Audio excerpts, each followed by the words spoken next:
Hey, welcome back to our box truck to RV conversion project. And we got a big old white box truck we're working on here, in case you didn't know. And this is just a progress update. Today is Sunday, April 23rd. As you can see, it's a beautiful sunny day. It's about 74 degrees here in Wisconsin. And boy, does that bring out the wasps. You can see these yellow jackets really enjoy it in here. When I first opened this truck up about an hour ago, there was 50 of them in here, and you can see I've really gotten most of them out. I got them out with this fan. I just turned the fan on, and they don't really appreciate the fan, so they just make their way out. I haven't gotten stung yet. I'm waiting for it. As long as you don't bother them, for the most part they don't bother you, and for the most part they don't bother me. Okay, so what's new here? First off, I think we'll show you something really stupid.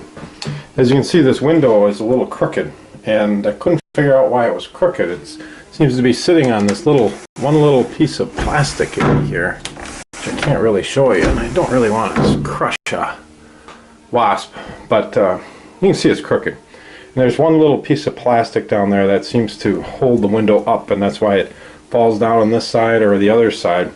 Well, long story short, I think I installed this window upside down,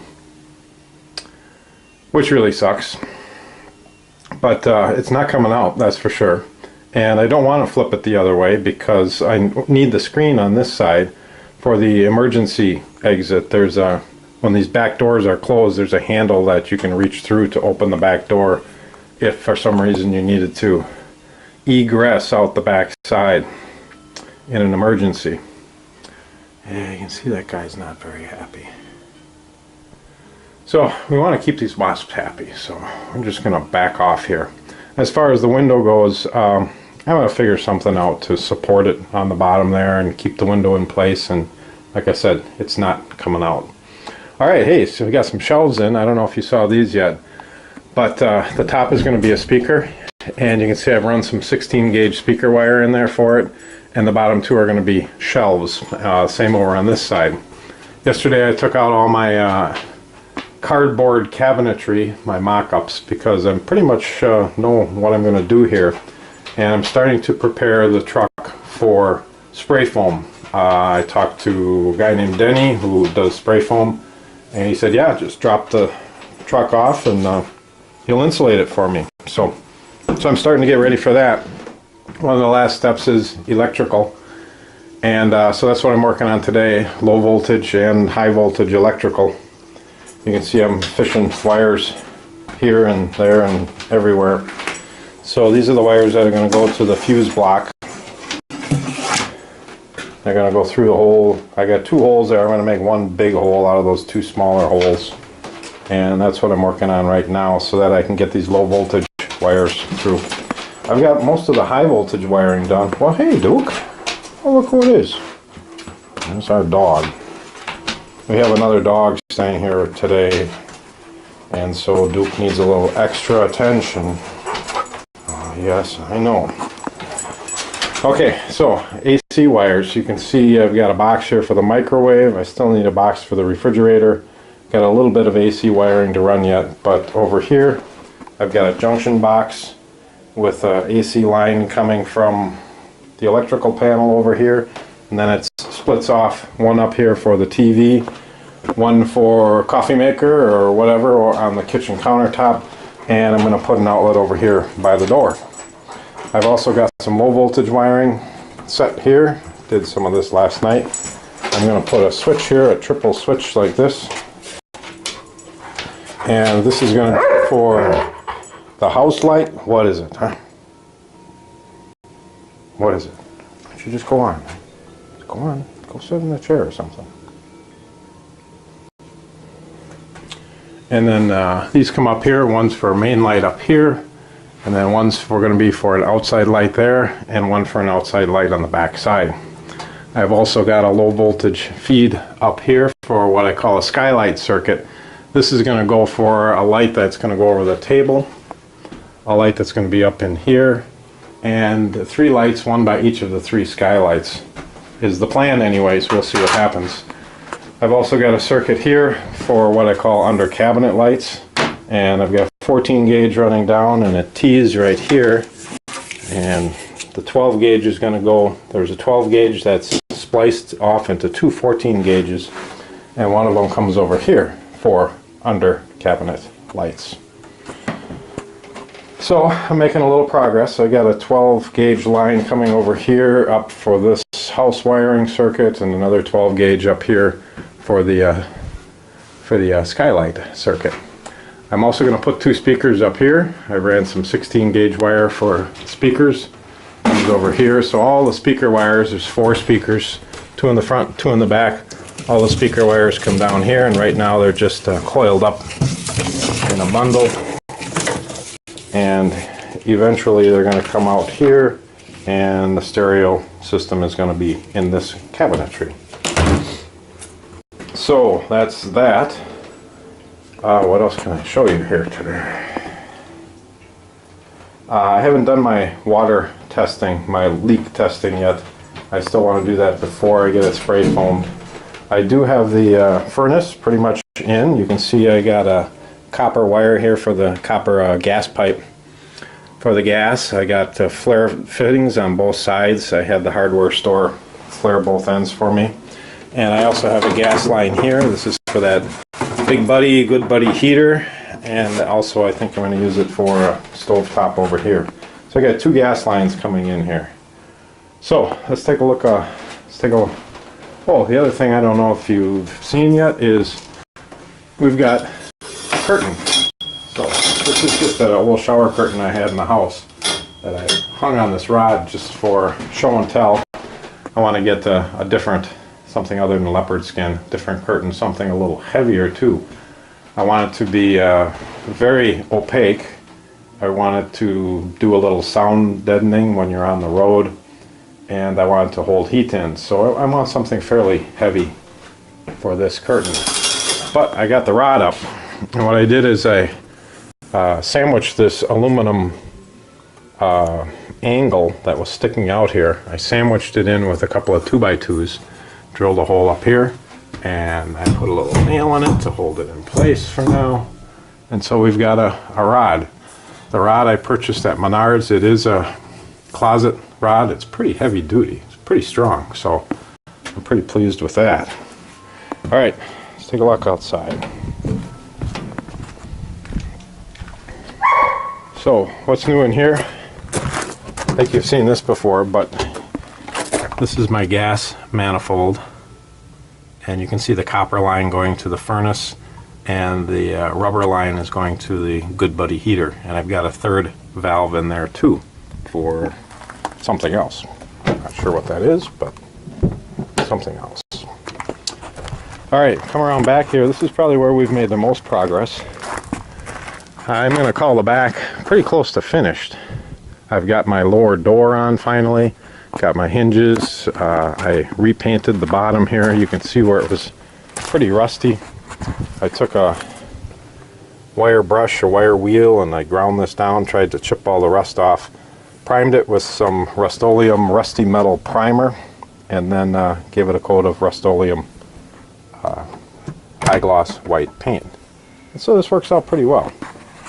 Let's see if I can put this up here, and it kind of stays put, but I've also got just a simple solution here to keeping it open. I just slip this piece of wood in, it just holds it open. You see, it's not going to fall shut. So that's good. You can see the wire wheel I used to grind the rust off of there. Got my generator in here.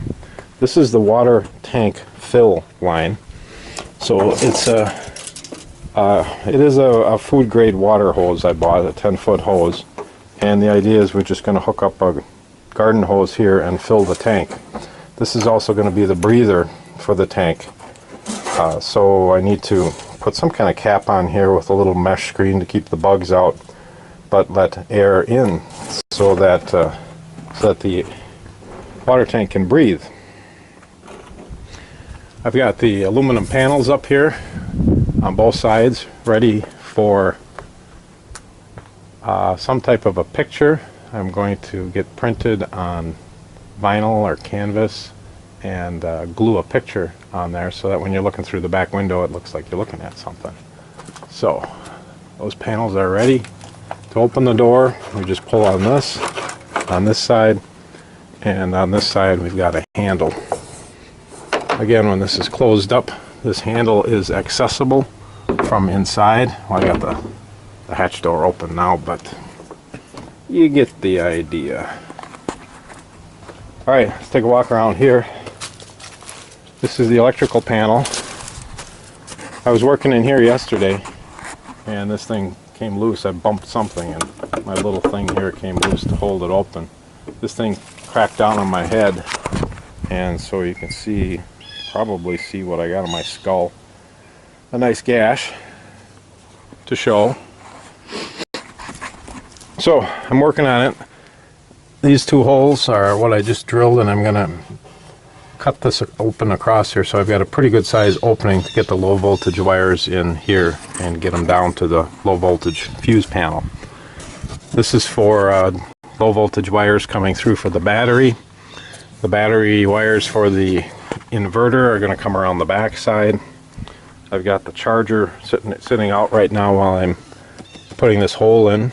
You can see the AC lines here. I've got two of them roughed in, and there's a third one for the refrigerator and microwave that I still need to run. So we're making some progress here. Speaking of batteries, batteries are going to be next on my agenda. I have to bring the charging wire, that big heavy 2-gauge or 2-aught wire, from the alternator back to here. That's going to be about a, I don't know, 20-foot chunk of copper, and I'm thinking of maybe hiring that out rather than crawling around underneath here. It really takes its toll on me crawling around under this thing. So I might hire somebody to run that wire from the engine compartment back to here. And speaking of batteries, I have a friend of a friend of a friend who happens to be in the battery business, and I'm thinking maybe, just maybe, I'm going to get a free or very low cost battery or two, and maybe a little cable as well. So I'm pretty excited about that, because batteries are really expensive. I was planning on, I had a budget of, you know, maybe $300, $400, $500 for batteries, and that's a chunk of change. So if I can get a good deal on batteries, we'll find out soon. I might get some good house batteries. They're going to be AGM deep cycle batteries that are normally used in the battery backup industry for telecommunications and computer stuff. But hopefully we'll get some batteries. And like I said, we should know that in a week or so. And what else was I going to show you? Oh, I know, the charging. The idea is to charge from the alternator to keep the house batteries charged. And to do that, you want the least amount of voltage drop possible, because if you get any voltage drop, well, it's not going to charge the batteries in the back. The voltage has to be higher coming from the alternator than what's on the batteries. So to minimize the voltage drop, I'm going to use really thick, heavy wire. And I've got to hook it into the alternator. And to do that,